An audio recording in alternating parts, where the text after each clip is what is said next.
Bago ang ikalawang sona ng Pangulo, nagkaroon muna ng State of the Bakwit Address ang ilang taga-Marawi. Doon nila ipinarating ang kanilang mga hinaing. Kabilang din ang mga bakwit sa mga tumutok sa speech ng Pangulo. Live mula sa Iligan City, may report si Steve Dailisan. Steve?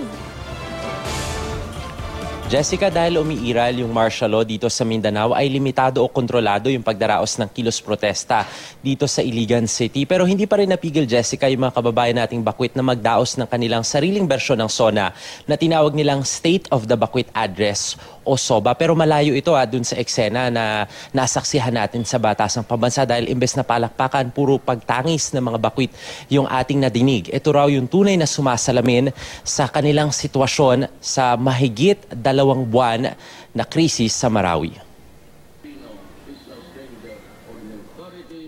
Masugid na tinutukan ng mga bakwit sa Iligan City ang ikalawang State of the Nation Address ni Pangulong Rodrigo Duterte. Kung meron man daw pangakong pangahawakan ng mga Maranao mula sa Pangulo, yan ang tuluyang pagbangon at panunumbalik ng kanilang buhay sa lalong madaling panahon. Napakasakit talaga sa amin lahat.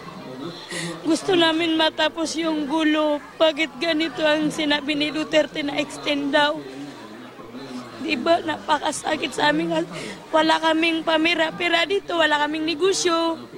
Gusto ko na continue ang martial law para yung gulo doon, yun man. Kaya ang way na masulbad yung kuan, katong rebellion, yun ang gusto ko. Para masulbad yung problema sa Marawi. Kasama rin sa mga nakinig ang ilang sundalo. Sa SONA ng Pangulo, makailang beses niyang binanggit ang kanyang pakikiisa sa puwersa ng gobyerno na lumalaban sa Marawi. Bago ang SONA, nagkasamuna ang mga bakwit ng kanilang sariling State of the Bakwit Address o SOBA.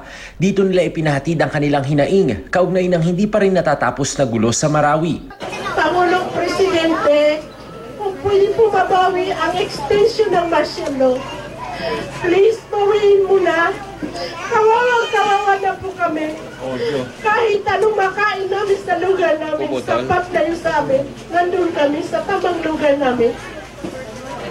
Para sa akin, bilang isang nanay na mas gugustuhin kong marinig ang ingay ng putukan ng Marawi kaysa maririnig ko ang pag-iiyak ng mga bata at saka yung araw-araw na tinupon. Yung araw-araw na di ba nila hindi namin matugunan, please, Pangulong Duterte. Hindi naman natuloy ang ikakasasa ng kilos protesta ng ilang militanteng grupo sa Freedom Park. Yung original nakasulat doon is July 20. Pag makita nyo, di ba? July 20. Pero yung 0, binulpin ng 4, 4. So, may naka-schedule kasi dyan eh. So, yung CGSO natin, naka-schedule yan. So, naka-schedule ngayon is may nag-rally. So, gusto nila agawan. May permit naman dyan. Sa mga pangyayari na naganap simula kanina umaga, sabotahe mismo ng local government unit. Kaninang umaga lang to, nag-text barrage yan na ni-require ang lahat ng mga employees para papuntahin dyan. Kanina ay binyahe na pa Marawi City ang ilang bangkay na hindi pa rin nakukuha ng kani-kanilang pamilya.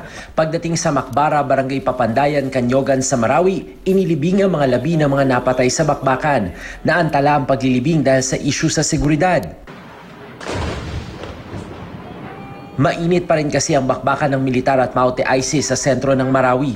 Ang mga airstrikes nga na katulad nito, ilang metro lang ang layo mula sa mga operatibang patuloy na nagsasagawa ng clearing operation sa commercial district. Matapos ang airstrike, agad na pumasok ang mga tangke ng militar sa pwesto ng kalaban.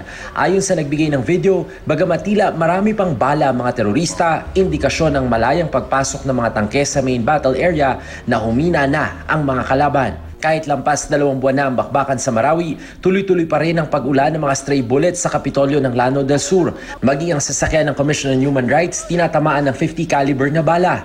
Hindi rin nakaligtas maging ang kalye sa harap ng Kapitolyo. Dahil mainit pa rin ang bakbakan sa Marawi City, hindi patiyak kung kailan makakauwi ang mga bakwit sa kanilang tahanan.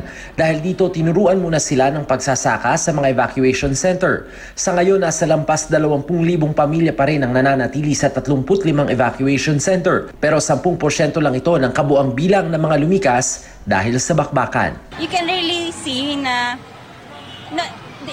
evacuation center is not a place for anyone, especially children. So, kung kami ang papipiliin, gusto na namin din silang umuwi. Jessica, ngayong araw dapat isasabay ng mga bakwet yung kanilang pagmarcha pabalik ng Marawi, pero napakiusapan naman sila ng mga opisyal ng pamahalaan na ipinadala rito kahapon.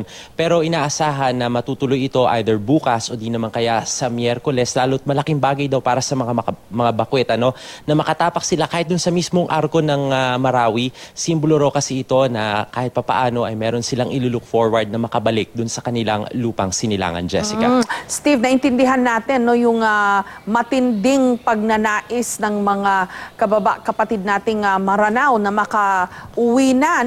Kaso nakita naman natin yung sitwasyon, pati yung mga kapitolyo, yung mga inaakalang safe zone, tinatamaan pa rin ang ligaw na bala, pati nga yung mga sasakyan ng media, sasakyan ng human rights, tinatamaan ng stray bullet. Hindi kaya nalaisip na sobrang delikado para sa kanila na bumalik sa kanilang syudad? Ayan yung sitwasyon, parang hindi na uubusan pa ng bala yung kalaban.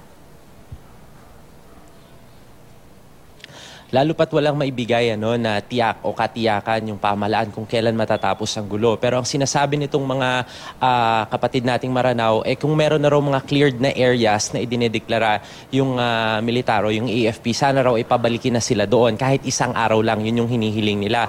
Pero mas lalo kasi silang natakot, Jessica, dun sa extension ng martial law na hanggang December. Pero kahapon ay kahit papaano nakumbinsi naman sila ni Defense Secretary Lorenzana na hopefully kahit sa isang buwan na lamang daw ay matatapos itong kaguluhang ito at hopefully ay magbalik sa normal yung kanilang sitwasyon. Yan yung kanila kasing inaantay, Jessica. Maraming salamat sa iyo at ingat kayo dyan sa Iligan at sa Marawi, Steve Dailisan.